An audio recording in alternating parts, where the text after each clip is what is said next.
So here's the question. How do we position ourselves to experience and operate in the mind of Christ? In other words, how do we experience this? Like most of the, when I say you might have the mind of Christ, you're like, I don't know what to do. I don't know what to do with it.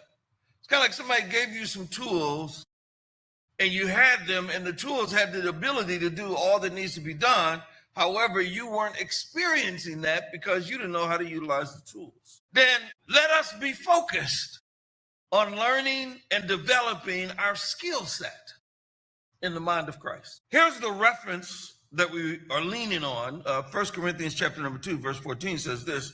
He says, the person without the Spirit does not accept the things that come from the Spirit of God.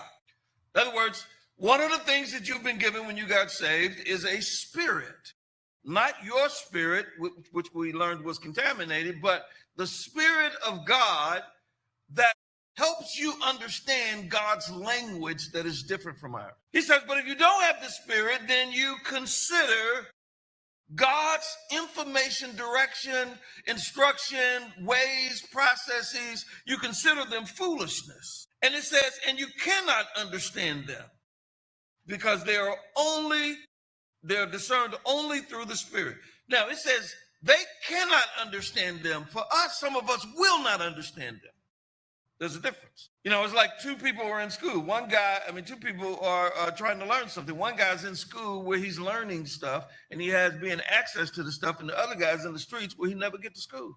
Now, if both of them don't understand, there's a problem. That means one of them couldn't understand because he didn't have access. The other one didn't understand because he didn't care to learn. Some of us have free access to God's truth, but we're busy doing other stuff, and we'll do it later. You recognize God only gave you a certain amount of time to do it. He just didn't tell you the deadline because he know you procrastinate to the last minute. But your time will run out. And at some point, he's gonna ask you a question. What'd you do with the time and the talent and the trust and the time that I've given you? What have you done with the things, the treasures, the time, all the stuff that I've given you? What'd you do with it? Now, here's a very important part. Verse number 15 says, the person with the Spirit makes judgments, decisions, perceptions about all things. In other words, if you have the encyclopedia, you can look at everything and you can tell what it is. Then he says, but such a person is not subject to merely human judgments. That means that the natural opinion without God's information, you're not subject to them. Let me tell you this to me. That means that you have the ability to evaluate everything, whether it's good or bad or right or wrong. And those who are without God's insight you should not take their judgment as a valid instructions about what's right or wrong.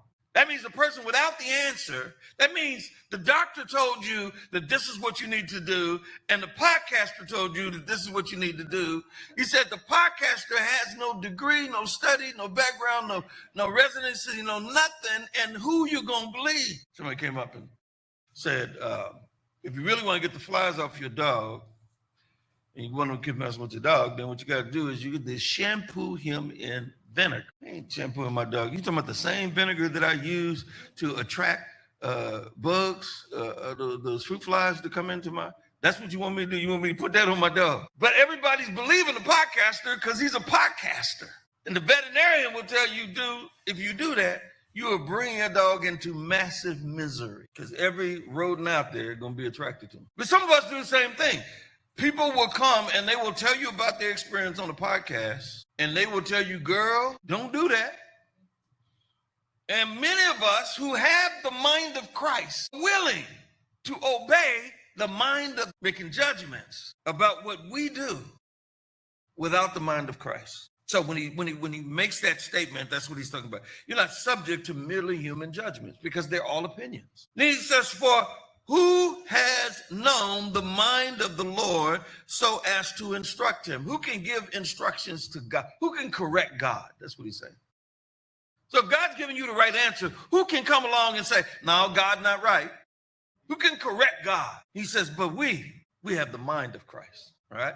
So the question is, how do we begin to experience that mind of Christ? Because some of us are making podcast decisions.